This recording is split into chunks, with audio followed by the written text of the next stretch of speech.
Hello friends, welcome back to my channel helping hand Shruti. तो I hope आप सब लोग बहुत ही अच्छे होंगे। तो फ्रेंड्स, जैसा कि आप सभी को बहुत ही बेसब्री से इंतजार था कि बीपीएससी टीआरई 2.0 का जो नोटिफिकेशन है वो कब जारी होगा, तो फाइनली आप लोगों का जो इंतजार है वो खत्म हो चुका है।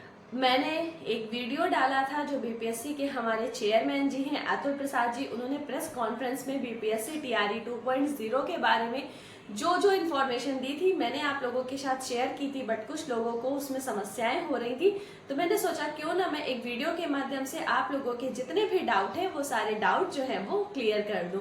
तो प्लीज वीडियो को स्किप मत करिएगा, वीडियो को एंड तक जरूर देखिएगा। और अगर आप मेरे चैनल पर पहली बार आए हैं तो मेरे चैनल को सब्सक्राइब करके बेल आइकन पर क्लिक जरूर करिएगा, ताकि मैं जो भी वीडियो अपलोड करूं उसका जो सबसे पहले नोटिफिकेशन है वो आप तक पहुंचे। तो देखिए, बदलाव हुए हैं, काफी बड़े बड़े बदलाव हुए हैं। और सबसे बड़ा बदलाव अगर मैं कहूँ ना तो वो 6 to 8 में जो आपके 32,000 के आसपास पद आने वाले थे, अचानक से उनको कम करके 16,180 या 90 के आसपास पद हो गए। मतलब अगर मोटे तौर पे आप मानिए तो 16,000 पद हो गए। तो सीधा आधे आधे का डिफरेंस हो गया है, ऐसा आज प्रेस कॉन्फ्रेंस के द्वारा हमारे बीपीएससी के जो चेयरमैन है अतुल प्रसाद जी ने बताया।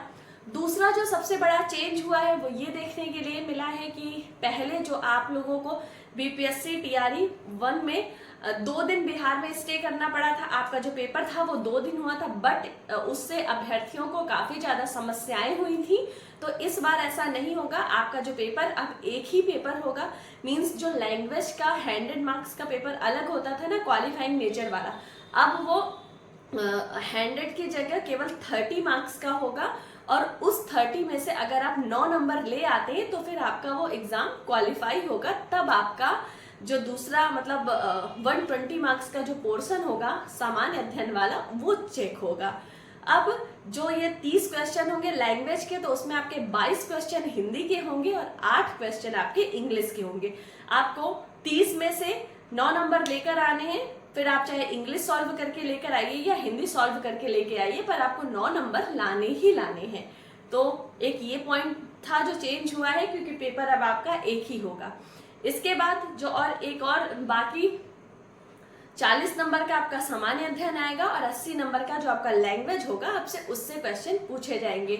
प्रेस कॉन्फ्रेंस में इन्होंने सीटीईटी, बीएड, बीएलएड ये अपीयरिंग वालों के बारे में इन्होंने कोई भी बात नहीं की, लेकिन आप ये मान के चलिए कि सीटीईटी अपीयरिंग वालों को मौका नहीं मिलेगा, क्योंकि जो आपका सीटेट का पेपर है वो 21 जनवरी को है और बीपीएससी का पेपर आपका दिसंबर में ही हो जाएगा और रिजल्ट भी आपका दिसंबर में ही जारी हो जाएगा। तो आप ये मान के चलिए कि अपीयरिंग वाले कैंडिडेट्स को मौका नहीं मिलेगा। वहीं अगर मैं बात करूं तो इस बार, जैसे कि पिछली बार आपने देखा कि बार बार डॉक्यूमेंट गलत हो जाने के कारण बार बार साइट ओपन हो रही थी, अभ्यर्थियों को डॉक्यूमेंट वेरिफिकेशन के पहले भी अपने डॉक्यूमेंट्स चेंज करने का, वापस से अपलोड करने का मौका दिया गया। बट इस बार बीपीएससी के जो चेयरमैन है अतुल प्रसाद जी, अगर आपने मेरा वो वीडियो नहीं देखा हो तो प्लीज इसके पहले आप मेरा वो वीडियो देखिएगा, ताकि जो चीजें हैं ना आपको अच्छे से क्लियर हो जाएंगी।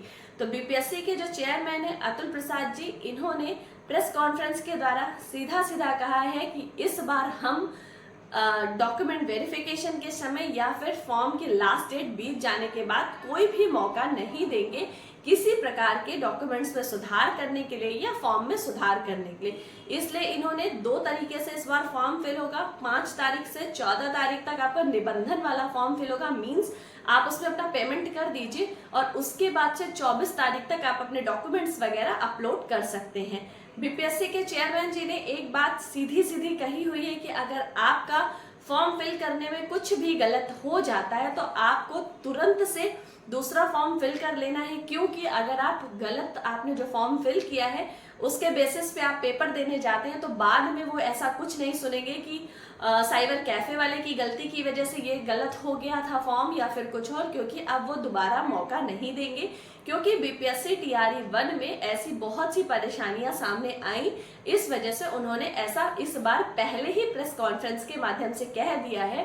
तो देखिए, आप में से जितने भी बच्चे मुझे देख रहे हैं, आप लोग का अगर फॉर्म फिल करना है तो इस बार बहुत अच्छे से पहली बार में ही अपना फॉर्म बहुत अच्छे से फिल कर लीजिएगा, क्योंकि 24 तारीख के बाद आपकी डेट आगे नहीं बढ़ने वाली, ऐसा चेयरमैन जी ने साफ साफ शब्दों में कह दिया है कि वो डेट आगे नहीं बढ़ाएंगे चाहे जो भी हो जाए। और आपको फॉर्म एकदम सही फिल करना है, क्योंकि दोबारा से आपको मौका नहीं मिलेगा उसको करेक्ट करने का, या डॉक्यूमेंट वेरिफिकेशन के पहले ही अपनी साइट ओपन नहीं करेंगे कि आप अपना डॉक्यूमेंट्स जो है वो चेंज कर लें या कुछ भी। इसलिए आप जब भी अपना फॉर्म फिल करिएगा साइबर कैफे से कराइए, खुद करिए तो एकदम बहुत ध्यान से करिएगा, ताकि आपकी कहीं पे भी कोई गड़बड़ी नहीं हो, ताकि बाद में डॉक्यूमेंट वेरिफिकेशन के समय आपको वहां से जो है वो बाहर नहीं किया जाए।